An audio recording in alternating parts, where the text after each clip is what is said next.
And having Buck over there makes a big difference to be able to calm that down, say, hey, everybody, chill out. We're going to be just fine. We have the talent. We have the grit. We have what it needs to go out here and win. And part of that is his ability to deal with the media. When you think about New York media and having a manager like Buck Showalter who has seen it all, done it all, he's experienced. A lot of times with a younger manager, players find themselves having to answer questions that probably should be addressed by the manager, but the manager don't have the experience to really understand, let me take this off of my player's plate. Buck Showalter is able to do that for this team. I don't want to phrase this the wrong way, but I'm just going to say it because I think Buck would want me to say it. It's like he doesn't care, and he doesn't care because he doesn't care what's going to get deflected to him, what's going to be written about him. You know, he's been around this game for a long time, so he'll be the first one to say, hey, blame it on me. And actually, I know that he would go against what Bo just said in that he's the top acquisition for the Mets this season because he's also quite humble, and we had him on MLB Now yesterday, and he'd be like, "Bro, get out of here." That's why I had to say it. I'm saying it for him.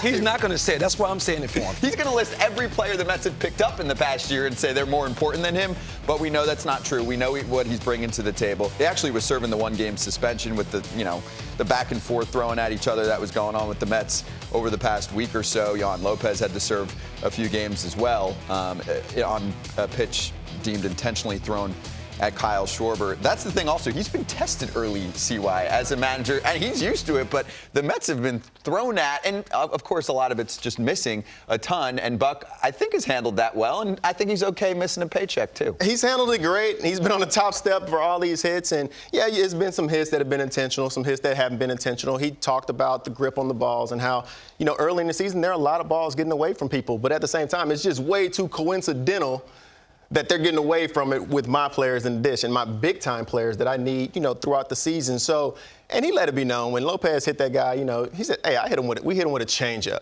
It wasn't intentional. It was a changeup. My guys are getting hit in the head with 95 miles an hour. So he took his one-game suspension, a game of salt, with a grain of salt, and he's ready to get back out there. He said that like 5 times in our interview yesterday on MLB Now. Did you hear that? Cutting you off, just like I'm cutting you off. Change up.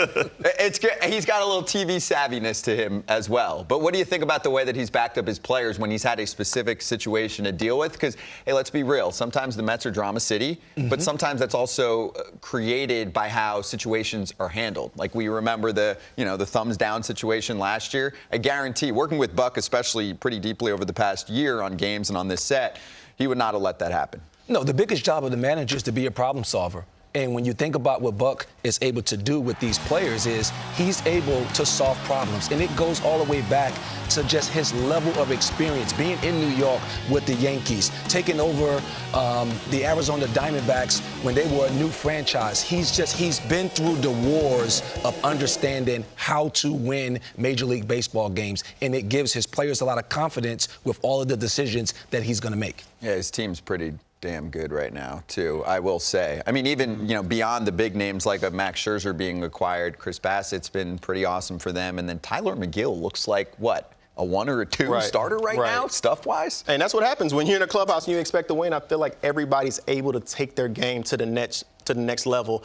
And I can't, although, I want to give Buck all the props. I think, within the game, any player who's ever played for Buck, he's their favorite manager. He's a guy who understands the game. He's a player's manager through and through. Still can work with the front office, but as a player that he has your back. But one benefit that he has, because of the experience that he had, was able to bring his coaches in and kind of build a team of guys around him that we can all be successful together because we can't do it by ourselves. So he brings in Glenn Sherlock, who he knew from 1995 over with the Yankees, Wayne Kirby, who we had over in Baltimore, Ed Chavez, well respected in the game, Joey Cora with, 25, 30-plus years of Major League experience. So with these guys right here, you have over 110 years of playing and coaching and managing in Major League Baseball. And when you have that many players and that many coaches that have been around the block, been through ups, been through downs, it means so much for your team because no matter what department you're in, you're pitching or a hitting coach or whatever it may be, I know that you've been there. And I know that you've been through the jungle back and forth. And I know my manager has, but I know my coaches have as well. And when you put all that together, you just build a winning culture around you of a whole lot of guys that want to win. And I could say, I spent some time in spring training with Buck and the Mets for our usual 30 clubs, 30 days situation going on. And I mean, he is in heaven. This is like the perfect, he says, final spot for him to manage if it's up to him. But Bo, like, is that an advantage to be able to come in and get your coaches, get the coaches that you want? Can you do that as a young manager? It's very difficult to do as a young manager, but that's one of the benefits of bringing in a guy like Buck, because Buck is able to create an instant credibility. He's also able to create loyalty and confidence with his players because they trust his decision-making. Even when you look at the coaching staff and having 110 plus years of experience, there are so many things that your coaches can actually take care of that never make it to the manager because of their level of experience. When you look at a young manager, a lot of times, and I was a young manager, what happens is a lot of things fall on your plate because you don't have that loyalty within your coaching staff, and now you find yourself addressing things that shouldn't be addressed, that's taken away from the product on the field. So, yes, this is a perfect situation for Buck. It's great that he was able to bring in his trusted lieutenants, and it's one of the reasons why the Mets are one of the better teams in baseball.